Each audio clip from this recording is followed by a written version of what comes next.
ஒரு சூப்புங்க. அத குடிச்சோம் அப்டின்னா, உடம்பு வலி ஆகட்டும், லைக் போன் பெயின் ஆகட்டும், இல்ல நம்மளுக்கு கால்சியம் சத்து குறைபாடா இருக்கட்டும், காய்ச்சல் வந்தவங்களுக்கு சரியாகுறதாகட்டும், கோல்டுக்கு இந்த மாரி எக்கச்சக்கமா வந்து சரி பண்ணக்கூடிய ஒரே ஒரு சூப் ஆட்டுக்கால் சூப்புங்க. இந்த சூப்ப வந்து நம்ம மந்த்லி ட்வைஸ் இல்ல வீக்லி ஒன்ஸ் ஆச்சும் எடுத்துக்கிட்டோம் அப்டின்னா, ரொம்பவே எனர்ஜெட்டிக்கா சத்தாவும் இருக்குங்க. குழந்தைங்களுக்கு கூட இந்த சூப்ப வந்து நீங்க குடுத்து ட்ரை பண்ணலாங்க. வாங்க ஆட்டுக்கால் சூப் வீட்லயே ஈஸியா எப்படி செய்யறது அப்படின்றத பாத்திரலாம். ஆட்டுக்கால் சூப்புக்கு தேவையான பொருட்கள் என்னென்னு பாத்திரலாங்க. சீரகம், மிளகு, கொத்தமல்லி, கருவேப்பிலை,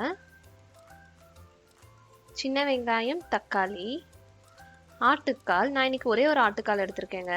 ஆட்டுக்காலை பொதுவாகவே கடையிலேயே சுட்டு வாங்கிட்டு வந்தோம் அப்படின்னா அதில் இருக்கிற முடி எல்லாமே கொட்டி நல்லா ஃப்ரெஷ்ஷாக இருக்குங்க. நான் வந்து மஞ்சள் போட்டு கொஞ்சமாக கழுவி வச்சுருக்கேங்க. உப்பு. ஆட்டுக்காலுக்கு பார்த்தீங்கன்னா இப்போ ஒரு மிக்ஸி ஜாரில் ஒரு பேஸ்ட் அரைக்க போகிறோம். என்னென்னு பார்த்தீங்கன்னா ஃபஸ்ட்டு ஒரு மிக்ஸி ஜாரில் சின்ன வெங்காயம், கருவேப்பிலை, தக்காளி, சீரகம், மிளகு,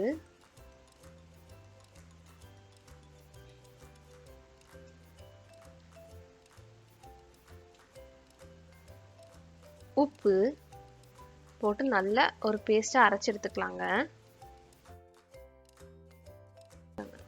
நான் இன்னைக்கு ஒரு ஆட்டுக்காலுக்கு 3 டம்ளர் அளவுக்கு தண்ணி வச்சுருக்கேங்க. இது பார்த்தீங்கன்னா 3/4 லிட்டர் அளவுக்கு இருக்கும். கொதிக்கிற தண்ணியில் ஆட்டுக்காலை போட்டு அரைச்சி வச்சிருக்கிற பேஸ்ட்டையும் போட்டு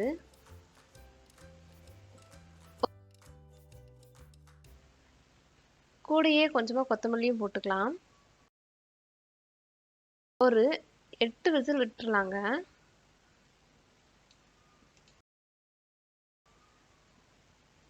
பாருங்க, 8 விசில் விட்டுட்ட பிறகு இந்த மாதிரி நம்ம ஆட்டுக்கால்ல ஒரு சொட்டு கூட எண்ணெய் விடலைங்க. ஆனால் எண்ணெய் பிரிஞ்சு வந்திருக்கு பாருங்க.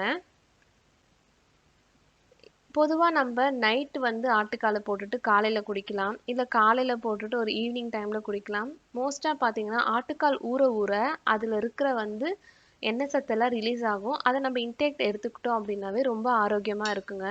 போனுக்கும் நல்லா ஹெல்த்தியாக இருக்குங்க. கண்டிப்பாக இந்த ரெசிபியை நீங்கள் வீட்டில் ட்ரை பண்ணி பார்த்துட்டு எப்படி இருந்துச்சுன்னு மறக்காமல் கமெண்ட் பண்ணுங்கள். உங்கள் ஃப்ரெண்ட்ஸுக்கும் ஷேர் பண்ணுங்கள்.